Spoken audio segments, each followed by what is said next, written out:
Hi folks, this is Tacitus Today at your Pushback channel. While you're with us, please take a moment to subscribe below and please click the bell symbol to receive notifications. Now, the following essay is also available in printed book format, so see the link below to order.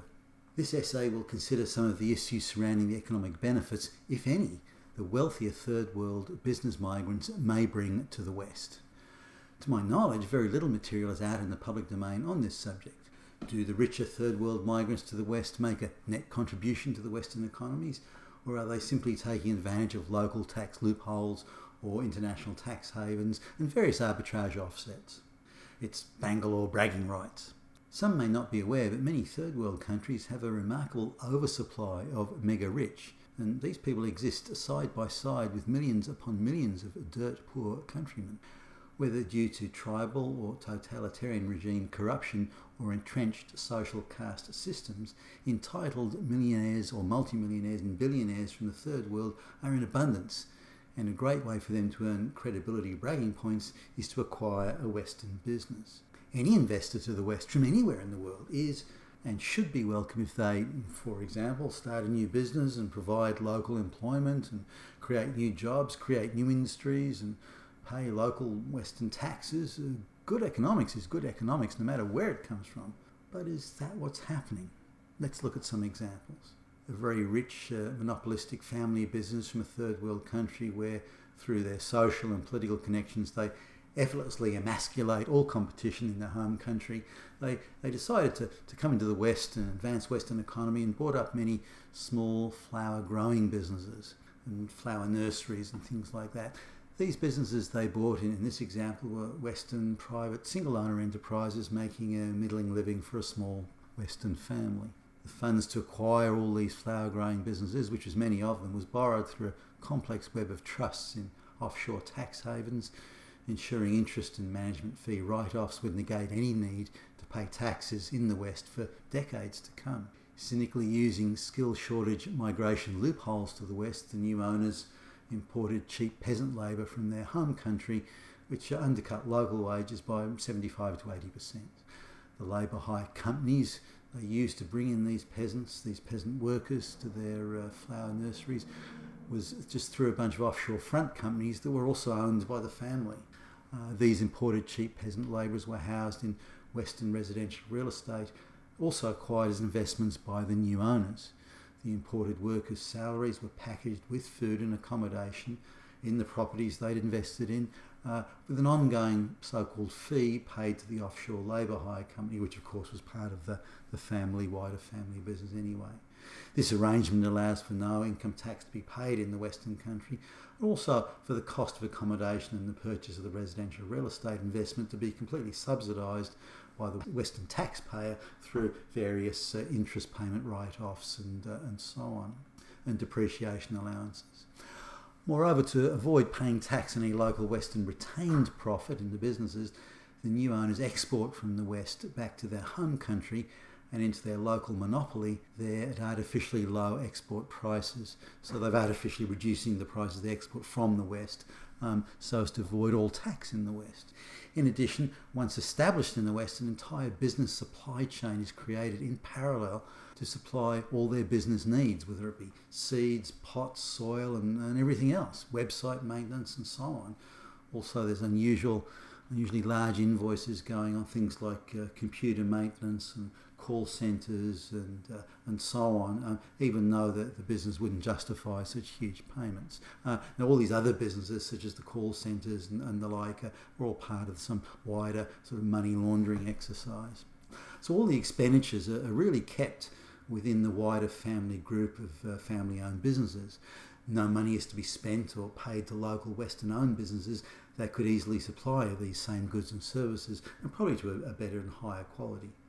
Money and benefit is only to be taken from Westerners, but not given. Even the services of a local Western registered, say, electrician that's required for legal compliance reasons is resented and only grudgingly tolerated.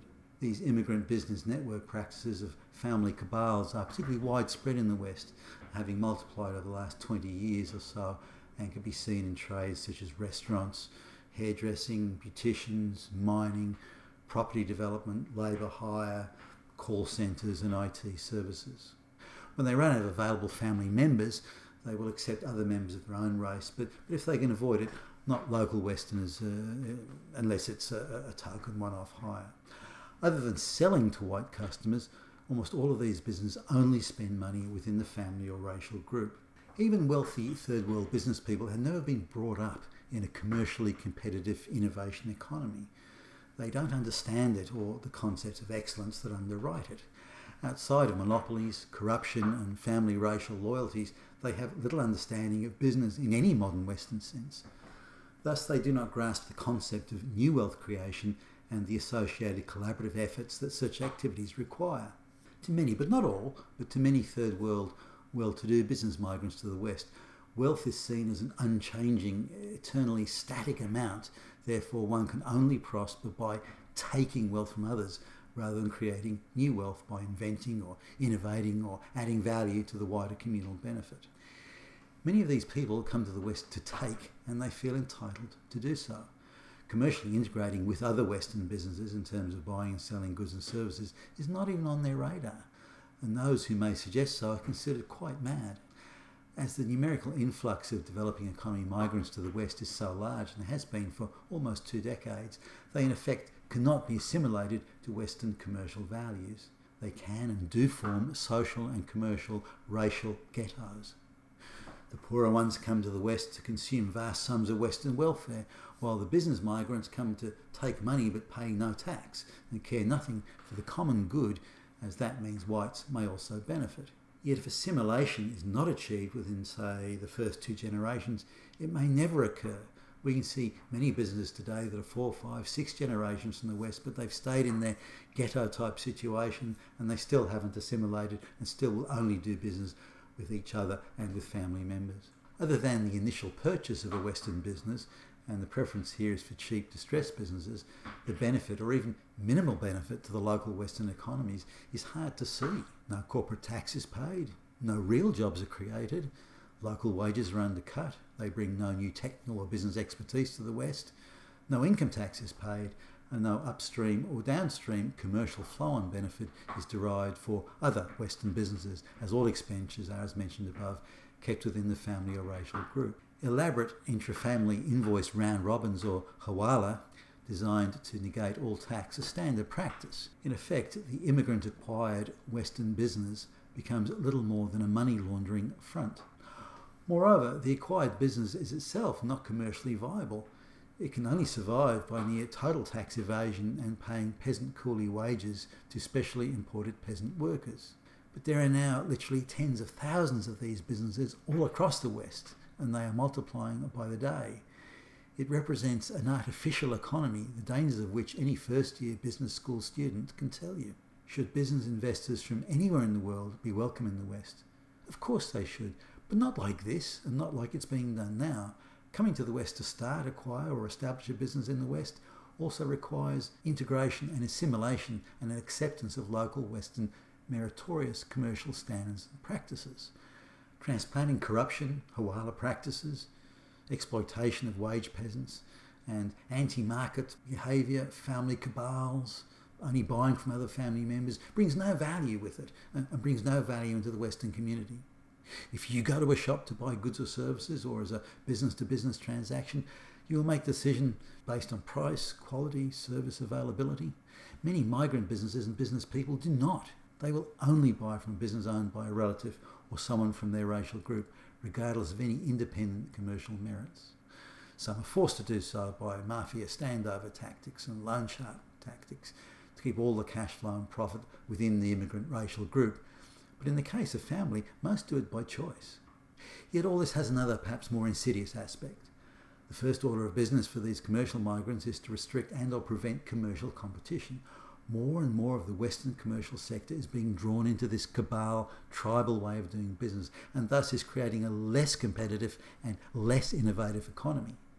This in turn is leading to money moving in narrower, more confined circles. The end game, if this continues, is a banana republic economy. The migrants pursue such behaviour across generations, across multiple generations, refusing to integrate, all the while very imaginatively insisting only others can be racist to them. As one immigrant businessman I spoke to and asked why he did not buy from white businesses, he was unabashed. Why should he? Why should any of his profits benefit whites? Western culture has had a brief moment in the sun due to short-term and now fading technical superiority, but Western white culture is finished. Morally weak, culturally bereft, spiritually barren. His culture and his race is the future of the world, so why should they share or give whites anything? As he says, even your own politicians and police sell you out. We can take what we want and you will not even try to stop us. Maybe he's right. You've been with Tacitus Today at your Pushback channel. All our essays are available in printed softcover book format. Please order at the email below. And thank you for listening, and we hope you find our essays informative.